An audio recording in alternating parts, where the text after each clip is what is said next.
नमस्कार, जय हिंद, वंदे मातरम। आजादी के बाद हिंदुस्तान ने कई जंगें लड़ी हैं, लेकिन भारत ना तो कभी किसी जंग की वजह बना है और ना ही उसने कभी युद्ध की पहल की है। भारत की सीमा 7 देशों की सरहद से लगी है, लेकिन हमारे देश की यह महानता है कि हमने कभी भी विस्तार की कोशिश नहीं की है, किसी दूसरे की जमीन पर निगाह नहीं डाली। हां, हमने अपनी सीमाओं की सुरक्षा जरूर की है। ऐसे ही हालात बने 1962 में, जब चीन ने हिंदुस्तान पर हमला कर दिया। यूं तो 1962 का नाम लेते ही जबान पर आती है हार, लेकिन हकीकत जरा अलग है। नॉर्थ ईस्ट में हमारी हार जरूर हुई थी, लेकिन लद्दाख में नहीं। इस जंग की सारी दास्तान हम आपको सुनाएंगे।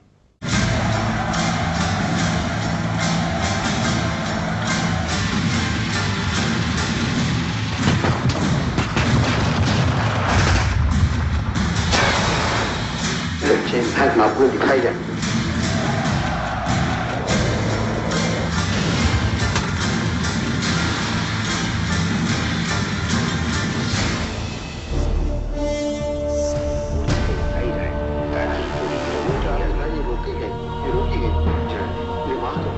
एक देश का वहम, एक देश का विश्वास, एक देश की सहनशीलता, एक देश का आघात, एक का भाईचारा, दूसरे का विश्वासघात।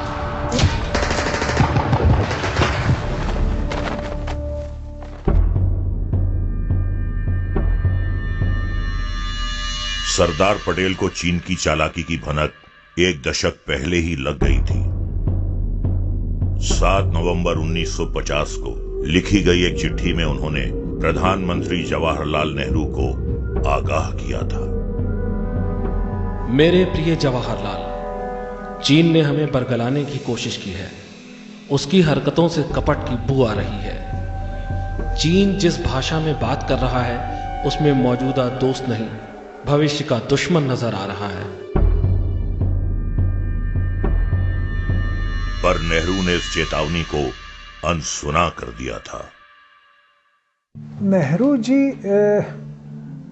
सोचते थे कि उनका जो आइडियलिज्म है वो शायद सारी दुनिया को इफेक्ट करेगा।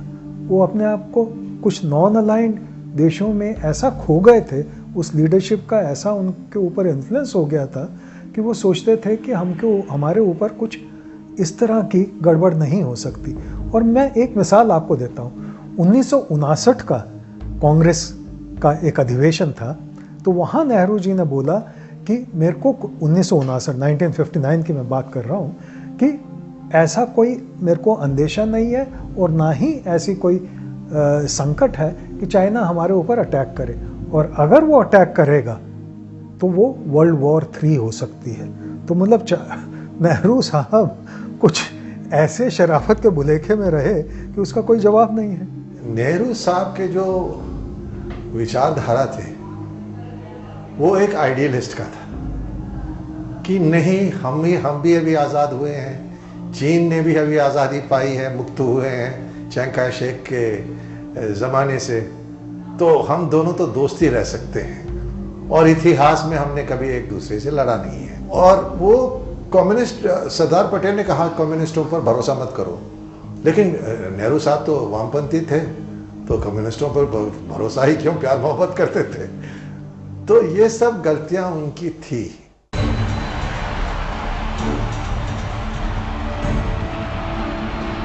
दरअसल 1940 का दशक दक्षिण एशिया में बदलाव का दौर था।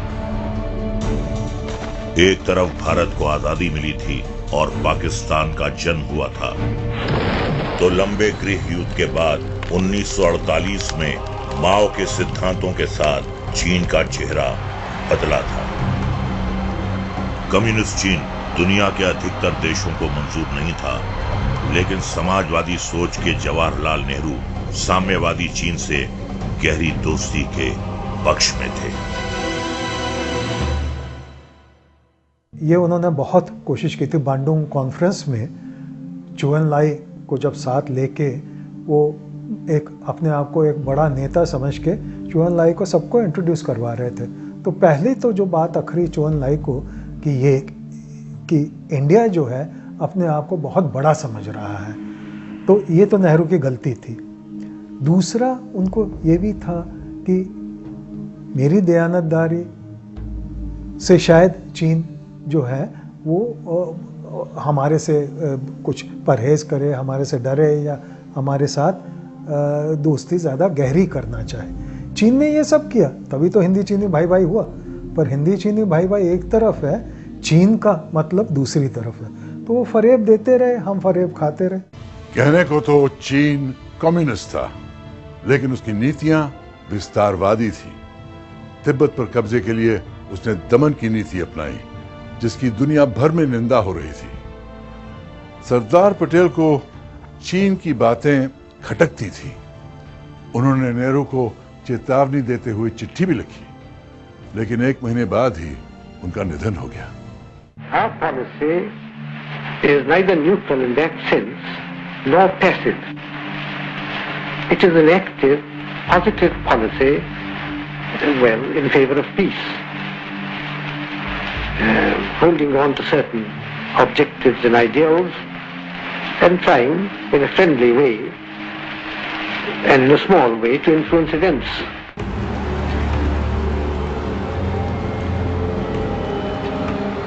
नेहरू चीन से दोस्ती बढ़ाते रहे। 1954 में चीन के साथ शांति कायम रखने पर पंचशील समझौता किया। हिंदी चीनी भाई भाई का नारा हर जुबां पर था, लेकिन समझौते की स्याही सूखने से पहले ही चीन विश्वासघात की बिसात बिछा चुका था। जम्मू कश्मीर के अक्साई चीन इलाके में वो तिब्बत को चीन से जोड़ते हुए सड़क का निर्माण शुरू कर चुका था, और चीन के मुंह में पड़े प्रधानमंत्री को भनक तक नहीं लगी थी। कुछ सालों बाद जब पता चला और संसद में सवाल उठे, तो नेहरू ने चीन का ही बचाव किया था।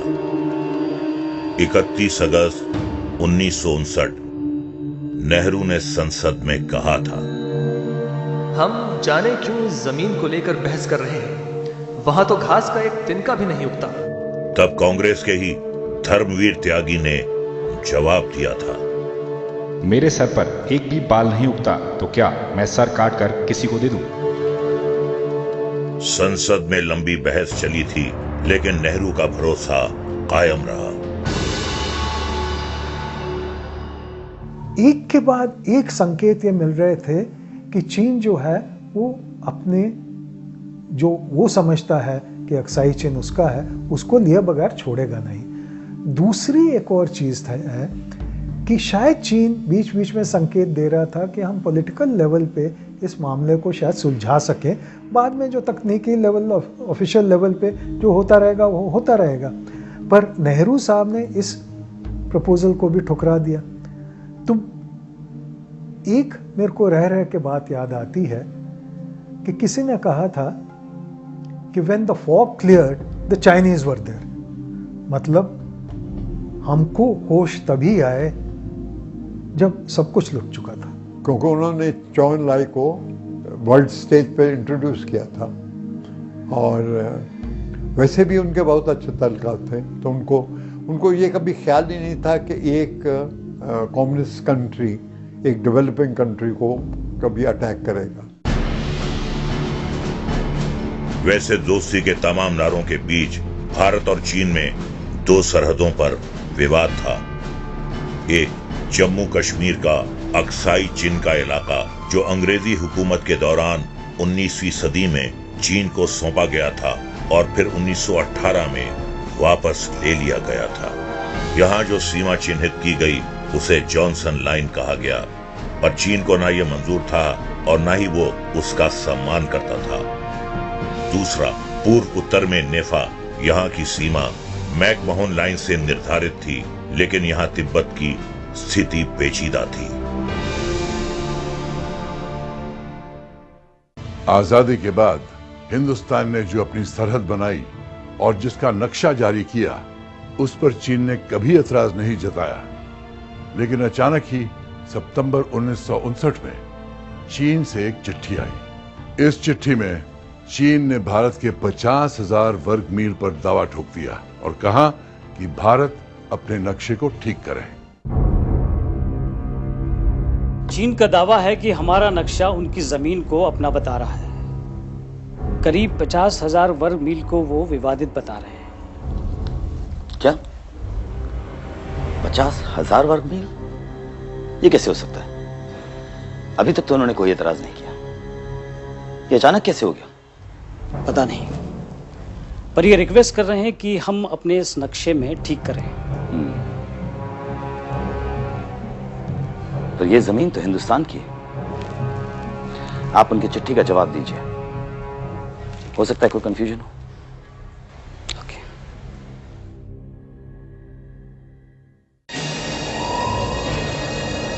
अचानक ठोके गए इस दावे के पीछे एक कहानी थी। चीन के कब्जे के खिलाफ तिब्बत में बगावत हुई। यूं तो हिंदुस्तान का आधिकारिक रुख यही था कि तिब्बत का मसला लहासा और बीजिंग के बीच ही सुलझाया जाना चाहिए। विद्रोह के दौरान भारत ने चीनी सैनिकों के लिए अपनी जमीन पर से खाना ले जाने की इजाजत भी दी थी।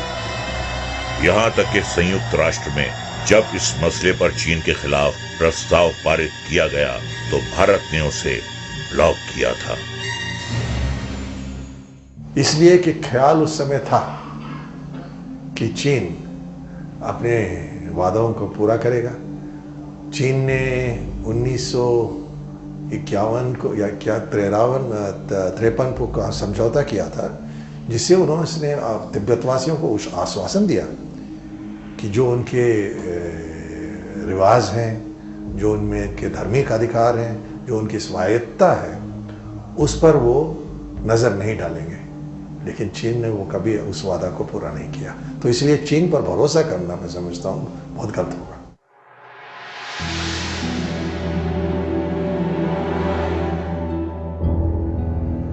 इसी बीच तिब्बत में नाकाम बगावत करने के बाद मार्च 1959 में 14वें धर्मगुरु दलाई लामा भागकर हिंदुस्तान आ गए।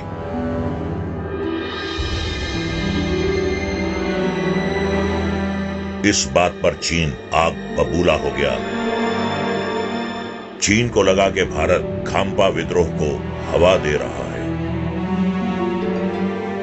और चीन को यह भी शक था कि भारत ने ही दलाई लामा को भगाने में मदद की है। जब चीन ने जम के हमला किया, जो कि साफ विदित था, दिख रहा था, जब वहां से दलाई लामा भाग के आए, उसके बाद अगले साल से चीन ने पूर्ण रूप से तैयारी कर दी थी 1962 की लड़ाई की। कहते हैं कि वहम का कोई इलाज नहीं होता और चीन तो बस एक बहाने की तलाश में था, क्योंकि तिब्बत का मामला 1959 में हुआ था, लेकिन चीन भारत की सीमा में 5 साल पहले से घुसपैठ कर रहा था। 21 अक्टूबर 1959 को लद्दाख के हॉट स्प्रिंग्स में अचानक बड़ी तादाद में चीनी सैनिक घुस आए और सीआरपीएफ के जवानों पर घात लगाकर हमला कर दिया। चीनियों ने 10 जवानों को बेवजह मौत के घाट उतार दिया।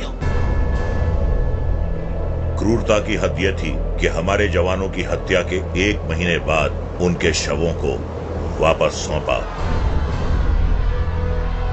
इस बर्बरता पर भारत में खूब कोहराम मचा था। इस सबसे बेपरवाह चीन अपनी योजना बना चुका था। 1961 के अंत तक माओ सेतुंग ने भारत के साथ इस कथित संघर्ष की कमान अपने हाथों में ले ली थी। चीन ऐसे रास्ते पर चल निकला था जो सीधे सीधे युद्ध की ओर जाता था। माओ हिंदुस्तान को समझौते की मेज पर आने के लिए मजबूर करना चाहता था और इसके लिए अगले साल सितंबर तक सैन्य तैयारियां पूरी करने का आदेश दिया। चीन वाकई इस निर्धारित वक्त तक युद्ध के लिए पूरी तरह तैयार हो चुका था और 8 सितंबर 1962 को उसने उकसावे की पहली कोशिश कर डाली।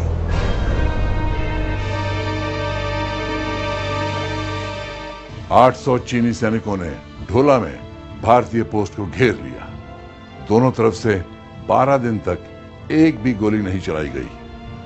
चीन ने तो अपनी मंशा साफ कर दी थी, लेकिन हिंदुस्तान को ये कीदड़ भभकी लग रही थी। ढोला पोस्ट के ऊपर जिस तरह से चीनियों ने हमला किया, उस समय तक नेहरू जी और बाकी भारतीय, कृष्ण मेनन जो हमारे रक्षा मंत्री थे, वो हमेशा कहते रहते थे कि आप फिक्र मत कीजिए। फौज को हमेशा बताते थे, पब्लिक मीटिंग में बताते थे कि चीन कभी भी हमारे ऊपर हमला नहीं करेगा।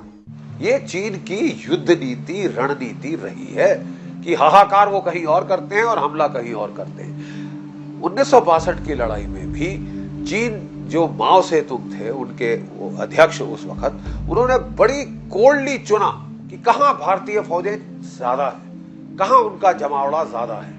तो उन्होंने इसलिए डीफा को जो है सेंटर ऑफ ग्रेविटी चुना अपने ऑपरेशंस का।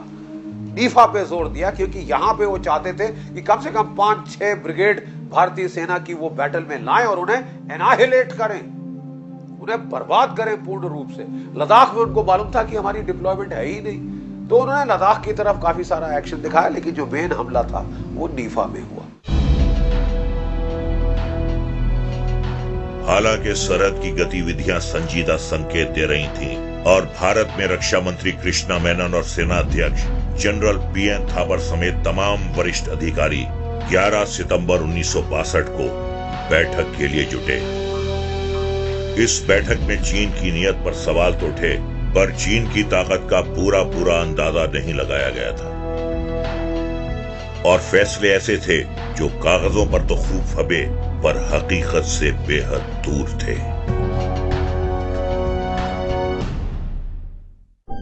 सर, बॉर्डर पर काफी गतिविधियां बढ़ चुकी हैं। नामकाचू में 600 चीनी सैनिक हैं। उनको रोकने के लिए कम से कम मुझे एक ब्रिगेड चाहिए। पर क्या वो अटैक कर सकते हैं या फिर बस सरहद पर मौजूद हैं? जिस तरह से उनकी तैयारियां चल रही हैं, वो देखकर मुझे उनके इंटेंशंस ठीक नहीं लगते। हमारी पॉलिसी साफ होनी चाहिए जी। अगर वो बॉर्डर की तरफ हमारी तरफ आ रहे हैं पर अटैक नहीं कर रहे हैं, तो हमें भी बस वहां मौजूद रहना चाहिए। जी सर। हमारी तरफ से कोई कार्रवाई नहीं हुई। सर, अगर एयरफोर्स रेडी रहे तो? वायुसेना का इस्तेमाल करना सही नहीं होगा। चीन पलटवार कर सकता है। केवल एक IL-36 बॉम्बर स्क्वाड्रन और एक MiG-19 स्क्वाड्रन, केवल 2 स्क्वाड्रन वो वहां पे डिप्लॉय कर सकता था तिब्बत के अंदर चीन। और इनको भी क्योंकि वो पतली हवाज में हवा से टेक ऑफ करना था, 3400 मीटर के ऊपर की स्थल की वो एयरफील्ड्स थी, इसलिए वो बहुत कम बॉम्ब लोड लेके आ सकती थी। वो तकरीबन 20-30 टन का बॉम्ब लोड प्रतिदिन आपके ऊपर गिरा सकती थी, जबकि हमारे पास हंटर स्क्वाड्रन्स थे, मिस्टियर स्क्वाड्रन्स थे, तूफानीज थे वहां पे, और कैनबरा बॉम्बर्स भी हम पश्चिम से ला के वहां लगा सकते थे। हम हर रोज कोई 300 टन बॉम्ब गिरा सकते थे जो तिब्बत के क्षेत्र के ऊपर है, और इसको ना इस्तेमाल करके हमने भारी भूल करी। जिस तरह के हालात थे और जैसे हवाई जहाज हमारे पास थे, वो चीन से कई गुना बेहतर थे। एक तो दूसरा, चीन के पास में उस समय में तिब्बत के इलाके में या बाकी जगह पे हवाई अड्डे नहीं थे, तो चीनी हवाई ताकत वहां पे पहुंच ही नहीं सकती थी। और हमारे लिए चंडीगढ़ वगैरह वो हवाई जो ताकत होती है उसके हिसाब से बहुत नजदीक था। और अगर हम उस समय लद्दाख में हमारी हवाई ताकत इस्तेमाल करते तो उसके जवाब में चीन के पास में कुछ नहीं था।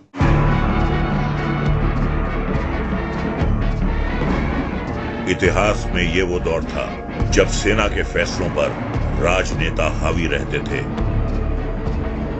युद्ध नीति रण क्षेत्र में नहीं, बंद कमरों में तैयार होती थी। ऑपरेशन लेगहॉर्न भी एक ऐसा ही ऑपरेशन था। इस ऑपरेशन के लिए एक नई ब्रिगेड को खड़ा किया जा रहा था और इस 7 ब्रिगेड की कमान ब्रिगेडियर जॉन तलवी को सौंपी गई। नेफा में तैनात general officer commanding 33 core lieutenant general Umrao Singh एक नई ब्रिगेड के गठन और मोर्चे की मुश्किलों से वाकिफ थे। उन्होंने कहा था कि मौसम और हालात को देखते हुए गर्म वर्दियां, टेंट और अतिरिक्त राशन की जरूरत होगी। साथ ही 17,000 फुट की ऊंचाई पर ऑपरेशन से पहले फौज को नए वातावरण में ढलने के लिए तैयार करना होगा। पर दिक्कतों के बारे में सुनने को कोई तैयार ही नहीं था।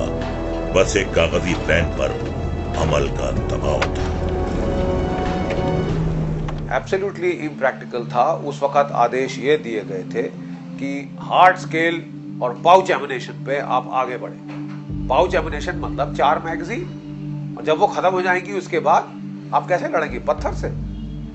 जब भी कोई लड़ाई की जाती है उसके पहले बिल्डअप किया जाता है, लॉजिस्टिक सपोर्ट बिल्डअप किया जाता है, सड़कें बनाई जाती हैं, बिछाई जाती हैं, ताकि आप वहां पे अपना तोपखाना पहुंचा सकें, आप वहां पे एमिनेशन डंप कर सकें, राशन डंप कर सकें, ताकि आप जम के लड़ें। दूसरी बात बोला गया कि जहां हम अपनी सीमा समझते हैं आप जाके वहां जाइए। ये तो साहब एक शतरंज की खेल है। हम एक पोस्ट बनाएंगे, वो एक पोस्ट बनाएंगे, मोहरा, ये मोहरों का खेल है साहब, आगे कोई लड़ाई नहीं होगी। ये नामुमकिन सी स्थिति है। 7 ब्रिगेड को आगे बढ़ाना सही फैसला नहीं है। सैनिकों के पास राशन नाम मात्र का बचा है। मौसम खराब होने की वजह से एयर ड्रॉप भी नहीं हो पा रहा है। 17,000 फीट की ऊंचाई से ऑपरेट करना होगा। ठंड बढ़ रही है, इसलिए सैनिकों को कपड़े और टेंट की जरूरत पड़ेगी। हमें चीडोंग पोस्ट से विड्रॉ करना चाहिए। बेहतर यह होगा कि हम मैकमोहन लाइन के दक्षिण में रहें। फैसला हो चुका है, वहां ब्रिगेड की तैनाती होगी। ब्रिगेड को आने में महीना लग जाएगा? नहीं, डिफेंस मिनिस्टर से मैं वादा कर चुका हूं। 10 दिन के अंदर ब्रिगेड वहां पहुंच जाएगी। मेरी बात मानिए, मुझे तो ये ऑपरेशन लेगहॉर्न बिल्कुल भी प्रैक्टिकल नहीं लगता।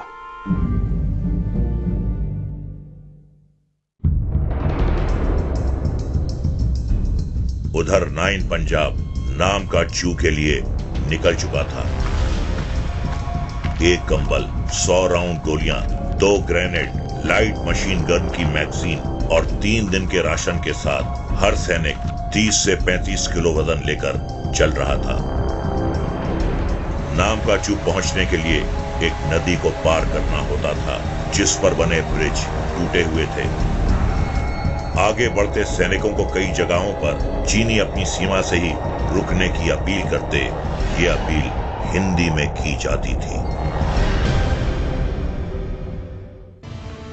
विवाद के शुरुआती दिनों में चीनी फौजी हिंदुस्तानी फौजियों के साथ बेहद दोस्ती दिखाते थे। उन्हें सिगरेट देते थे, खाने पीने का सामान बांटते थे, लाउडस्पीकर पर इस बात की घोषणा करते थे कि तनाव कुछ ही दिनों की बात है, क्योंकि दोनों देशों के हुक्मरान शांति बहाली की कोशिश कर रहे हैं। ये चीन की एक और चाल थी।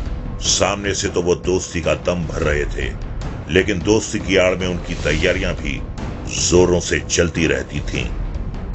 वो दिन रात बंकर बनाने में व्यस्त रहते थे। आखिर जब आपका शत्रु देश की सेना बंकर बना रही है, युद्धात्मक कार्रवाई की तैयारी कर रही है, युद्ध के लिए पूरा सामान इकट्ठा कर रही है, अपने संसाधन इकट्ठा कर रही है, तो आखिर वो किस बात के लिए कर रहे हैं? वो युद्ध करने के लिए तो कर रहे हैं ना, वरना आवश्यकता क्या थी? उस ऊंचाई में इतनी दूर पर आकर के यदि सैनिकों ने तैयार की थी तो वो युद्ध करने वाले थे।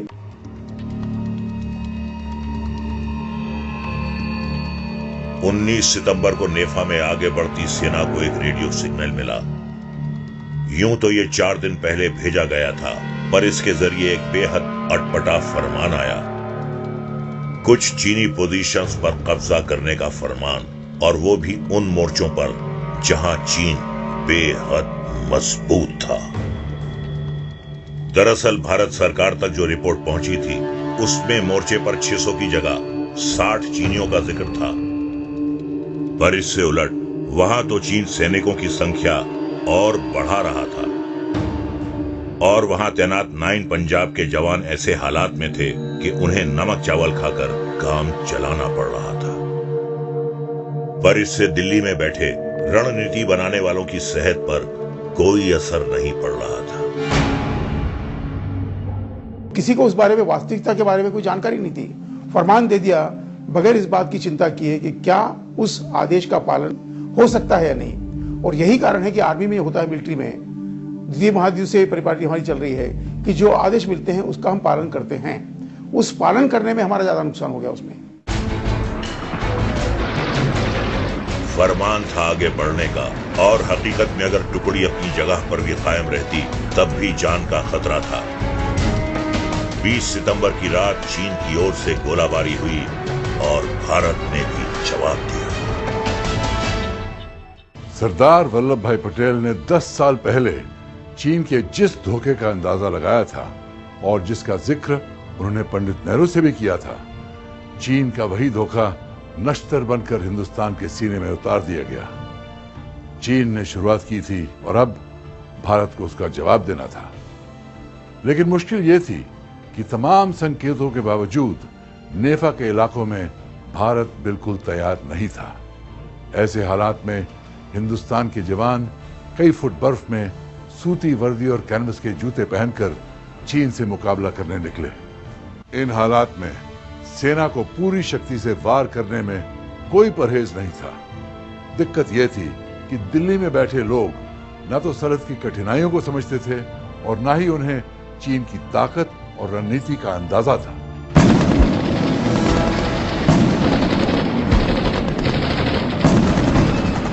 नामकाचू में हुई फायरिंग के बाद खतरे का अंदेशा अटकलों से निकलकर असलियत बन चुका था।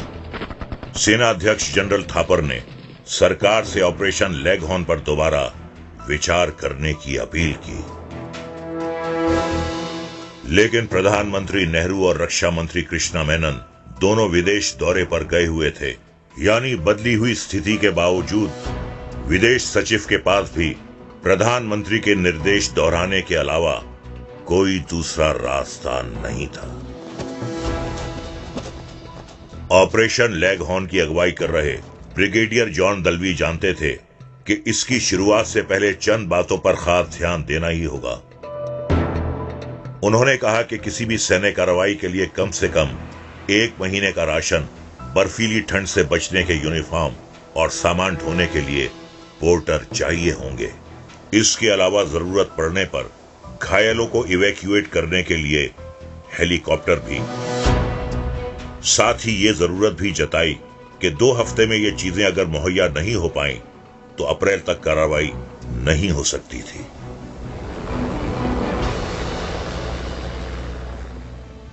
उनतीस सितंबर को जनरल उमराव सिंह इन मांगों को लेकर लखनऊ गए, जहां जनरल LP सेन ने उन्हें फिर खारिज कर दिया।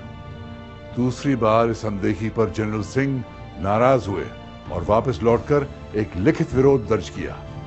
लेकिन सेना की जायज मांगों पर गौर करने के बजाय अब ऑपरेशन लेग हॉर्न अहम का सवाल बन गया। जनरल सिंह की चिट्ठी मैंने पढ़ी, पर हमें किसी भी कीमत पर ऑपरेशन लेग ऑन करना ही है और हम इसके लिए नया कोर बनाएंगे। For core chief of general staff lieutenant general BM call इसके कमांडर होंगे। जनरल कॉल अभी छुट्टी पर है। ठीक है, उन्हें खबर भिजवाइए कि वो वापस लौटें और कमांड संभालें। ओके? Yes sir.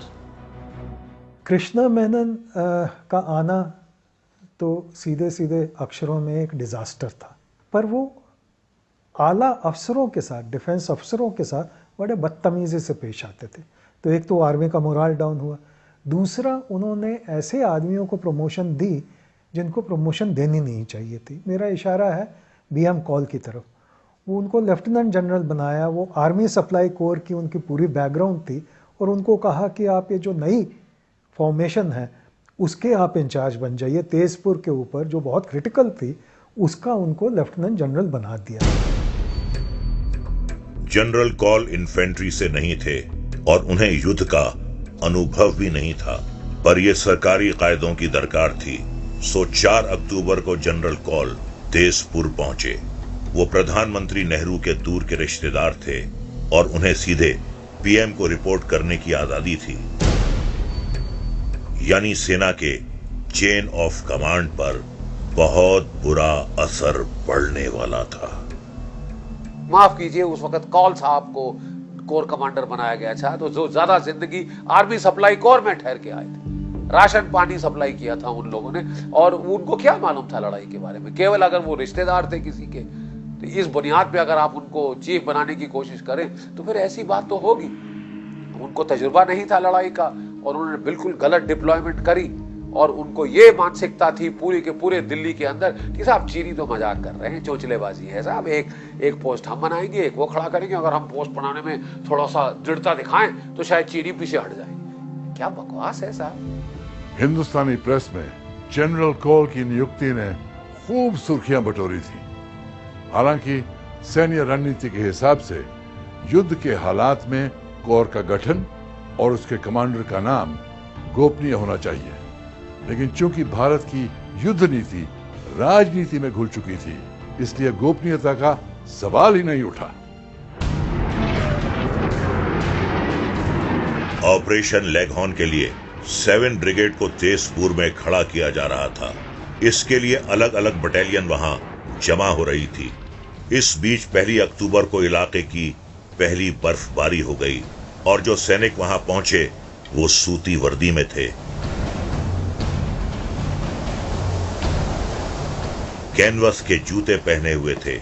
इनके पास टेंट भी नहीं थे, यानी इन्हें रात खुले में बितानी होती थी, और वो इतनी ऊंचाई पर होने वाली मुश्किलों जैसे ऑक्सीजन की कमी के आदी नहीं थे। गर्मी की पतली यूनिफॉर्म में, पूरी जैकेटों के साथ, अपनी आपकी जो है जर्सीज के साथ आपने उनको चढ़ा दिया और जाके कहां पोजीशन लेने के लिए कहा? न्यामका छू के नाले के खड्डे में। खड्डे में जाके कौन लड़ता है साहब? लड़ाई की जाती है तो हाइट्स पे। अगर आप हाथुगला के दर्रे की हाइट पकड़ लेते, आपको दुनिया की कोई ताकत हिला के दिखाती तो हम भी देखते। हमारे उस टाइम के जो रक्षा मंत्री थे, उन्होंने 1964 में दिसंबर में आखिर में पहली बार बयान दिया था कि असल में चीन के साथ वाली 62 की लड़ाई में दुश्मन के गोलियों से भी बढ़कर वहाँ की परिस्थिति और ठंड के वजह से हमारी ज्यादा जाने गई बनिस्बत के दुश्मन की कार्रवाई से। इस बीच चीन ने थागला में पूरी एक ब्रिगेड तैनात कर दी थी। तेजपुर पहुंचने पर जनरल कॉल को जनरल सेन और जनरल उमराव सिंह ने हालात पर ब्रीफ किया। जनरल सिंह की बात भले ही दिल्ली में बैठे लोगों को समझ से परे लगती, लेकिन मोर्चे पर जाते कॉल अब इसे संजीदगी से समझ रहे थे, क्योंकि अब उन्हें खुद इसका सामना करना था। 5 अक्टूबर को कॉल फ्रंट के लिए रवाना हुए। जनरल कॉल ने जब फौज की बढ़त के बारे में पूछा तो उन्हें पता चला कि 2 कंपनियां ठंड के कपड़ों के अभाव में रास्ते में ही फंसी थीं। उन्हें यह बात बेतुकी लगी और 2 दिन में बगैर राशन और पर्याप्त गर्म वर्दी के उन्हें किसी भी कीमत पर आगे बढ़ने का फरमान सुना दिया। उनको पता था कि भाई इंडियन फोर्सेस अभी तैयार नहीं है, लेकिन एक नाम पाने के लिए इस तरह के एडवेंचर कर दिए। और जबकि जनरल थापड़ थे जो, उन्होंने एक नोट में प्राइम मिनिस्टर जवाहरलाल नेहरू को कहा था कि हमारे पास ताकत नहीं है कि चाइना को अभी लड़ सके, और ये इधर पाकिस्तान भी है, तो उसके लिए कुछ वक्त चाहिए।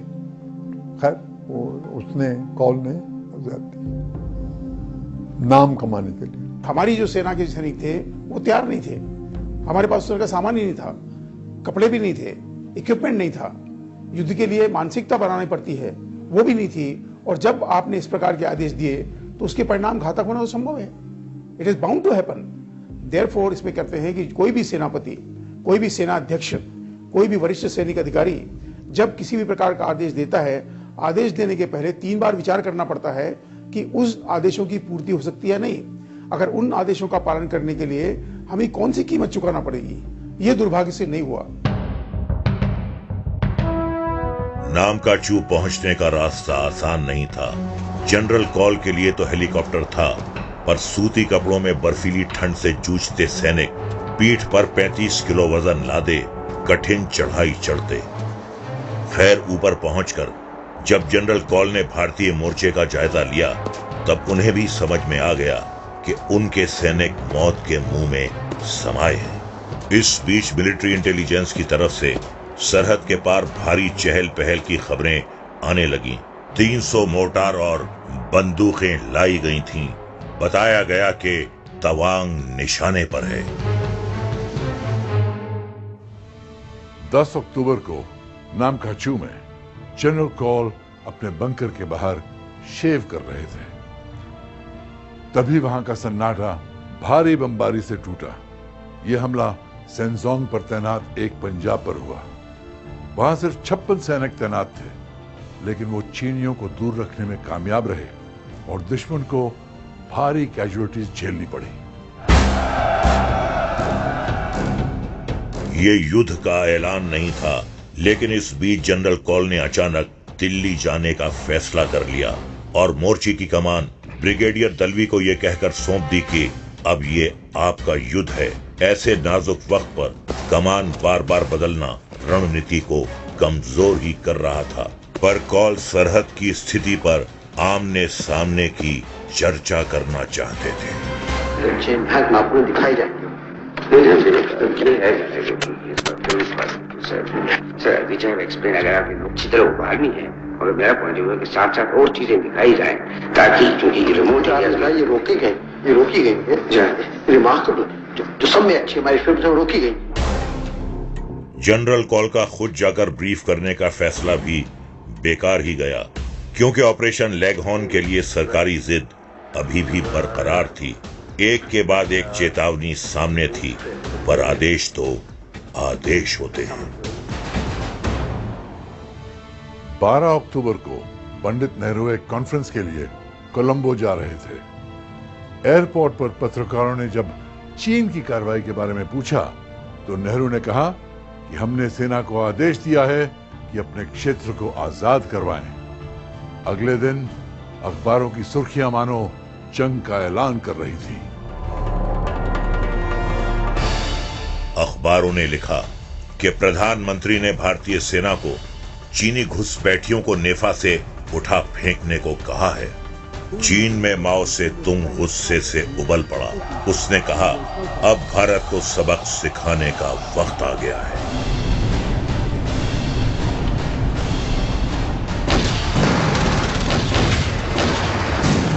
इस बीच कॉल तेजपुर वापस लौट आए थे, पर तबीयत बिगड़ने की वजह से उन्हें 17 अक्टूबर को फिर दिल्ली लौटना पड़ा। दिक्कत तो तब हुई जब दिल्ली पहुंचने के बाद वो अस्पताल जाने की जगह घर चले गए और कोर की कमान नहीं छोड़ी। यानी मोर्चे पर लड़ रही फौज के फैसले दिल्ली में बैठकर लिए जा रहे थे।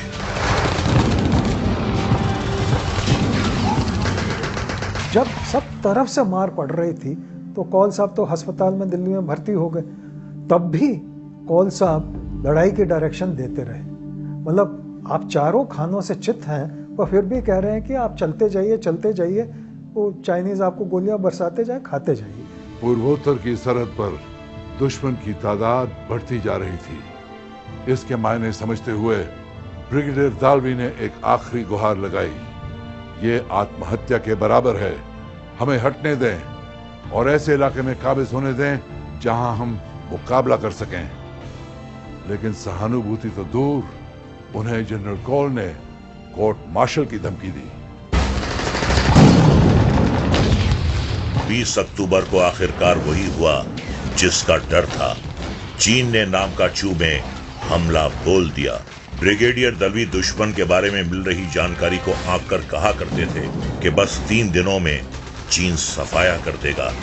लेकिन चीनी सैनिक जब असलियत में बरसे तो इतने ही घंटों में उजाड़ गए।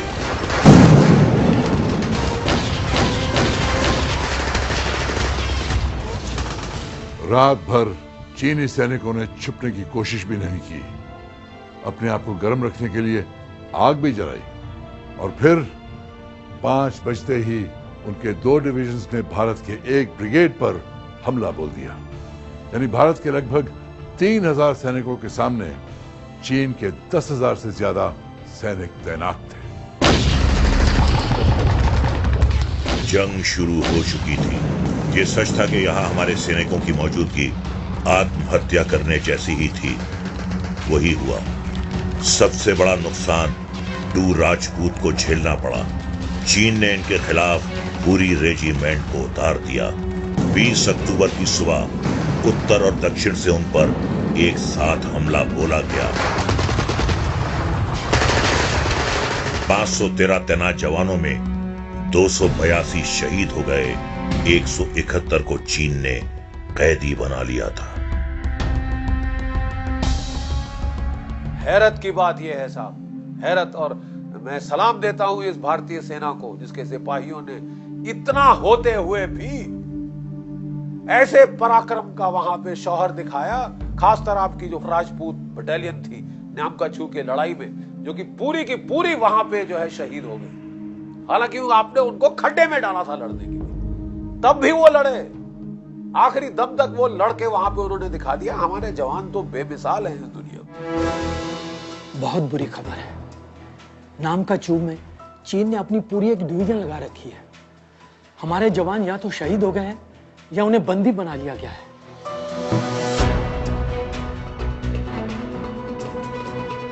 4 ग्रेनेडियर और 9 पंजाब, यही दोनों विड्रॉ कर पाए हैं। ये भूटान के रास्ते वापस लौट रहे हैं। इनके अलावा नामकाचू में और किसी को निकलने का मौका नहीं मिला। ब्रिगेडियर दालवी को भी बंदी बना लिया गया है। 7 ब्रिगेड का तो नामो निशान भी नहीं बचा।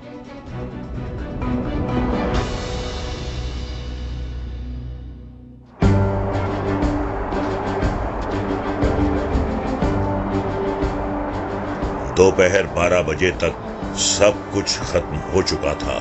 जो बचा था वो थी युद्ध बंदियों की एक लंबी कतार, जिन्हें चीनी थागला के पार ले जा रहे थे।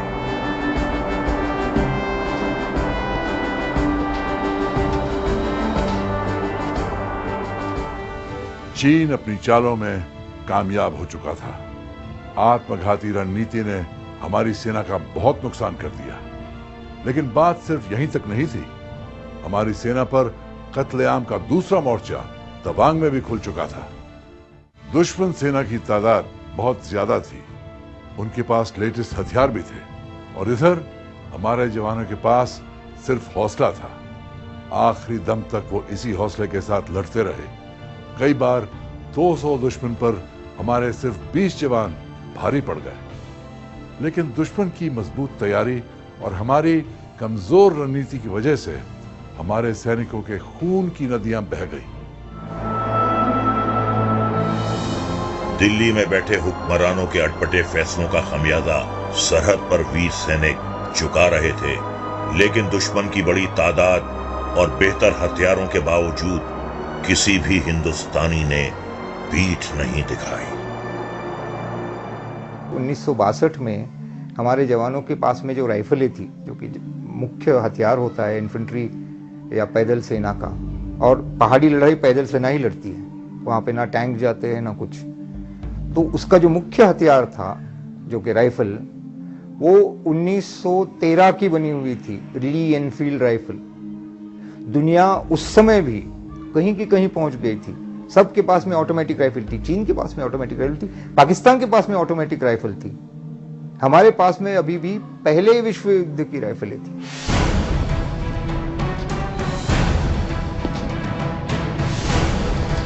इसके बाद तो नेफा में दुश्मन हावी होता ही रहा। कमजोर रणनीति उनका रास्ता आसान करती थी, पर मोर्चे पर तैनात भारत के वीर आखिरी दम तक उनसे मुकाबला करते थे। ऐसा ही एक मुकाबला हुआ तवांग।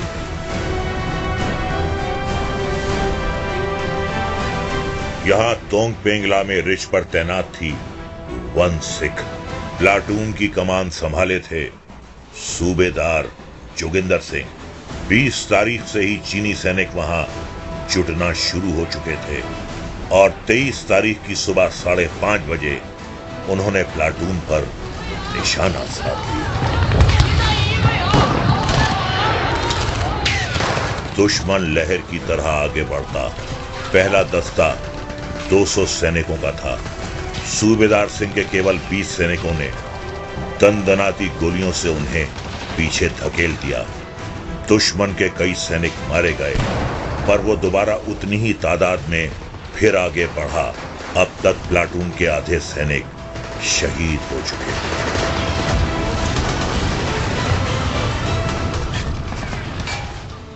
वाहेगुरु जी दा खालसा, वाहेगुरु जी दी फतेह। इस नारे के साथ सूबेदार जोगिंदर सिंह और उनके सैनिक दुश्मन पर टूटते रहे। सूबेदार सिंह को भी जांग में गोली लगी, लेकिन उन्होंने मोर्चा छोड़ने से इनकार कर दिया।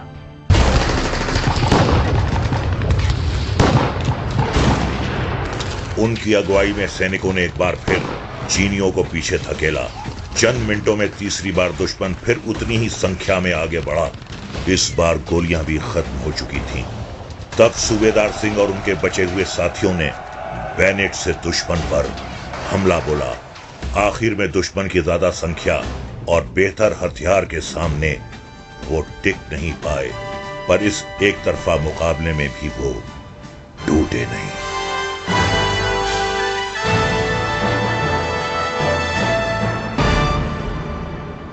नेफा में भारतीय फौज चीन के हाथों हार का सामना कर रही थी, लेकिन लद्दाख में तस्वीर बिल्कुल उलट थी। वहां मेजर शैतान सिंह रिजांगला के भगवान बनकर चीन को खदेड़ रहे थे। अदम्य साहस की वो शानदार दास्तान आपको सुनाएंगे अपने अगले एपिसोड में। तब तक के लिए इजाजत। वंदे मातरम।